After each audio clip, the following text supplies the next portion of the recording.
Hey, what's going on, YouTube? Marine X back at it again. And listen, 99% of people don't keep this in their vehicle. Now, I'm probably not being precise and, you know, might even being a little bit over the top, but everybody that I ask, whenever I hop in their vehicle and I inquire about, do they have this item in their vehicle, it's almost always a no. And you probably can guess what that item is just by looking over my right arm here. It is some type of first aid kit. Now, it doesn't have to be a DIY kit. It could be a kit that you purchase. It could be a kit you put together yourself, some kit that you found at Walmart, whatever the case may be. But at a minimum, you should have some type of first aid kit in your vehicle. Now, I'm not talking a survival kit. I'm not talking about your shovels and your axes and all that crazy stuff. This kit is particularly for the people, whether it's in your car, it's in another car, or you come up on some type of accident. So first off, why should you keep a first aid kit in your vehicle? Well, of course, obviously, if there's some type of accident that you get in, somebody else gets in, you can help render aid. What if you're at someone's house and they do something stupid? Chainsaw accident, somebody put their finger underneath a lawnmower, somebody's freaking in the backyard on a trampoline, they're doing something like that. And you didn't know that their house was incapable first aid wise, right? Some people only have ouchie boo boo kits at their house. So between you waiting for the ambulance and you trying to render first aid for your freaking kid, it might be nice to have some type of first aid above and beyond wherever you're at. Secondly, first aid could be the difference for life or death at an accident scene, whether it be for somebody in your car or another vehicle. Being able to immediately render some type of aid might be important. So I have a couple of kits here that you might want to consider. My wife is not the biggest fan of me having crazy kits in her vehicle, so I have to do very subtle things. One of the subtle things that I do in my wife's vehicle is just a nice pre-made, pre-purchased first aid kit along with a trauma kit that I also keep in her vehicle. Both of these are pre-purchased, pre-made, which I'm very, very familiar with. So first off, let's look at this pre-made kit. So Amazon special, right? But it has everything that we need in it to get the job done. You have just general items that you can use, whether it's in an accident. So you got sterile cotton balls, you have some scissors in here. So you have gauze in here. You have, some emergency ponchos in here, a little first aid emergency care guide, some tape. So this is a very good kit to just generally have for being able to have bandages, have different items that you might need on the fly. So that's why I like this kit so much. Now, these scissors are not going to be the best. So I did elect to buy the 1110. Now I have tons and tons of their kits, and they include, if you buy a certain amount of their kits, it does include a pair of scissors, but we'll talk about that kit here in a second. They keep a bunch of alcohol prep pads, antiseptic towelettes in here. Look how much is included in there. Tons and tons of those items. That's really great. And then there's a lot of room in the kit itself if you want to add your own items to it. So if you look here, if you want to add more items to it, plenty of room here if you need to add medicines or any type of supplements. That they just give you tons of Q-tips. So this kit is pretty nice to only be about 20, it's usually between $25 and $30. Just depends on how much it is on Amazon, but a pretty good kit, well put together. It's high red, so you got the good visibility. We keep this right in the back of my wife's vehicle, so it's easy for us to grab and go. Now, I don't think that kit is comprehensive enough for major trauma. I do think it's good in a pinch. It's going to be good if someone's house, but I keep the 1011 kit as well in the vehicle. I like this kit a lot because each of these kits are all built the same. So if you buy these from the company and you are using these, you can always expect to find the items in the exact same spot in these kits. So let's take a look at these kits. So when you open this up, you're going to see medical grade adhesive strip, some frog tape. Frog tape is good. Obviously, you can use this to hold together. So say, for instance, you apply a sling, you apply some type of compress, you apply an Israeli bandage or whatever. You can use this to hold that down, kind of be an extra set of hands. This includes a SWAT tourniquet. I also keep regular tourniquets in my wife's vehicle as well, but you have a SWAT tourniquet in here that they include.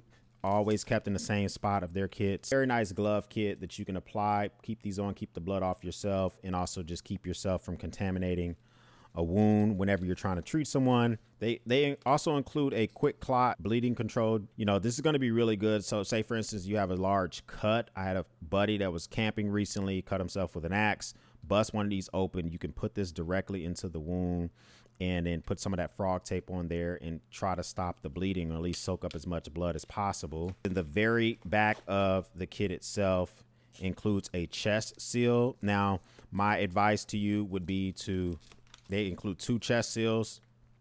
If you want to buy extra, that would be good.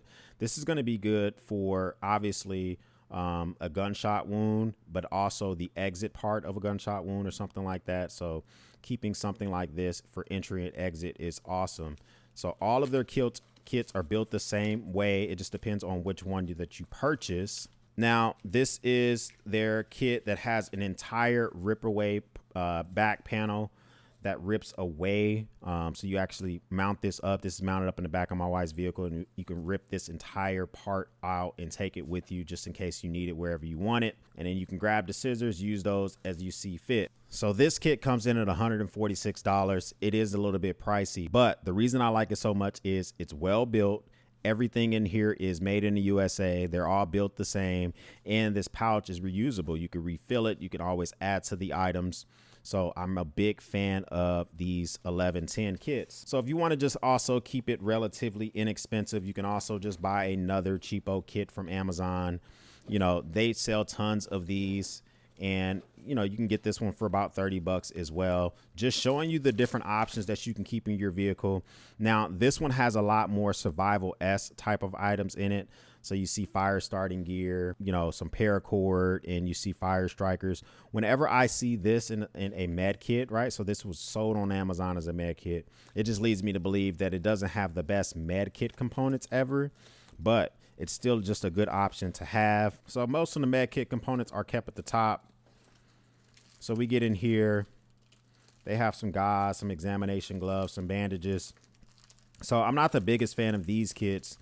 Not for an emergency situation, because it's hard to see inside of it. So when you're on Amazon, you're going to see these kits that come in these camo, compartments. I would steer away from these because you can't really see inside the kits. These kits are really good if you're going to be in a survival situation.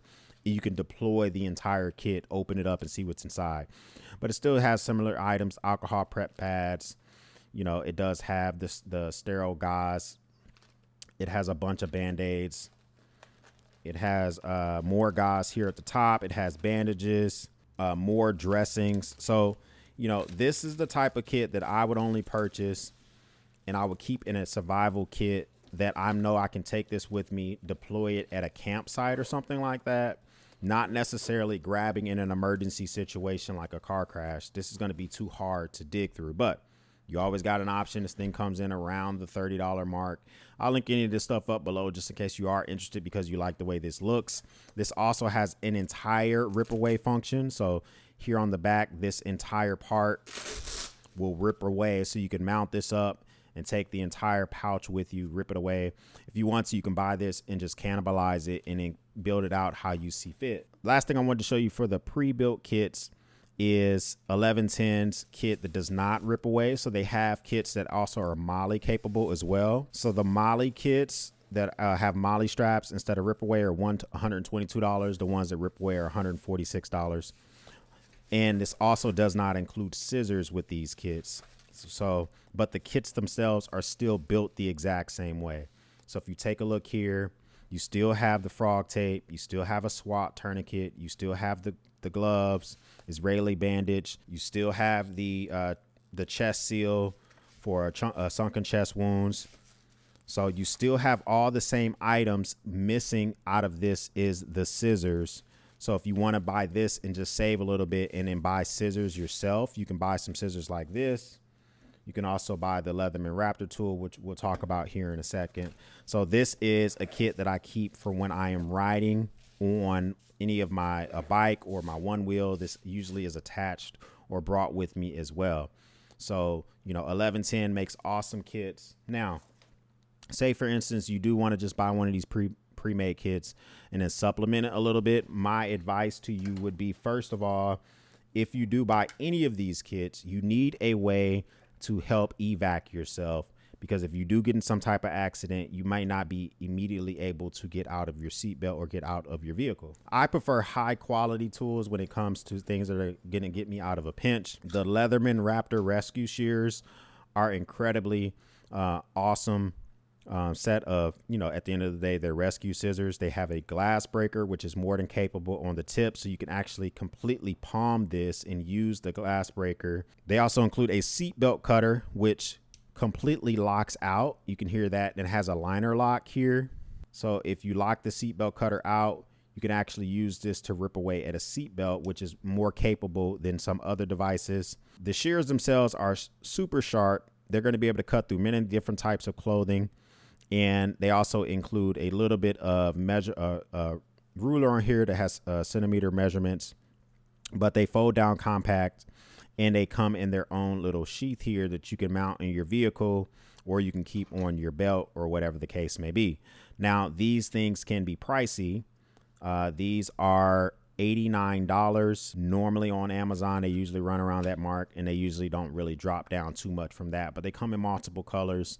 You can get them in black, red. I have them here in like this desert tan color. Also, another tool that you can keep with you is a Benchmade bailout, or any basically pocket knife that has a capable glass breaker on it. So the Benchmade bailout, first of all, has a great Tanto style blade, which is going to allow for you to cut a seatbelt if you need it to. But also, the knife itself includes a nice glass breaker here, so you can palm the entire pocket knife and use it as a glass breaker. The only thing about the Benchmade bailout is usually it's kind of pricey. This thing comes in between $180 and $250 depending on the market. But first thing that's important is being able to evac out of your seat to get to your med kit. I keep med kits within arm's distance. So normally within the center console of my truck, it's kind of my ouchie boo boo kit, because that's going to be mostly utilized if I'm at someone's house or whatever the case may be. My high trauma kit is kept in the bed of my truck. And if you've seen my vehicle for the Molly of my truck, I'll link that up below. You can see where I keep that at. Also, something that you might want to keep in mind is some type of tourniquet. One thing about a tourniquet is you want to make sure A, you know how to apply a tourniquet, but B, keep it a little bit loose. Most tourniquets come in plastic. Take it out of the plastic. Keep it a little bit loose so that you can apply this. If you have to apply this to yourself, most likely you might have to apply it to an arm. You may only have one hand available. It would be kind of nice to be able to apply the tourniquet that's already loose and just kind of use your hand and your mouth to make that application. It's also important that you have something to write the time on here. So if you do apply this tourniquet, someone would know exactly what time you applied it. So keep some type of Sharpie or something like that in your vehicle. Something that's going to be commonly used, you can keep a splint in your vehicle. That can be important as well. You can use this for ankles, for arms, whatever the case may be. If you keep this in your vehicle, one thing is you need a way to secure that limb. So unless they're just going to be laying there waiting for help, you're going to want some medical tape, paracord, or whatever to support that limb that you're splinting, so that they're not having to swing it around or whatever the case may be. But keep a splint in your vehicle just in case someone hurts themselves. These kits do include those survival blankets. Those are okay. I would recommend that you get something a little bit more heavy duty. Endure makes a very good survival blanket. If you don't want to spend the money on a more expensive survival blanket, then my recommendation would be to first wrap the person in a blanket and then wrap them in a survival blanket. For instance, in my vehicle, I keep an old quilt that I got that was sewn for me when I was in the Marine Corps. It folds down really easy, but I can wrap somebody in this and use the survival blanket as well. But that's it, man. Let me know down below. Is there anything else you would add to your kit? Is there anything that I'm missing out of these kits? It's important that at a minimum, you have some type of first aid in your vehicle to take care of your person, someone else in another vehicle, or if you're at someone's house. If you're not a member of the battalion, hit that subscribe button below. We would love to have you a part of the battalion. If this is your first time here, thank you for stopping by. For everyone else, we'll speak soon.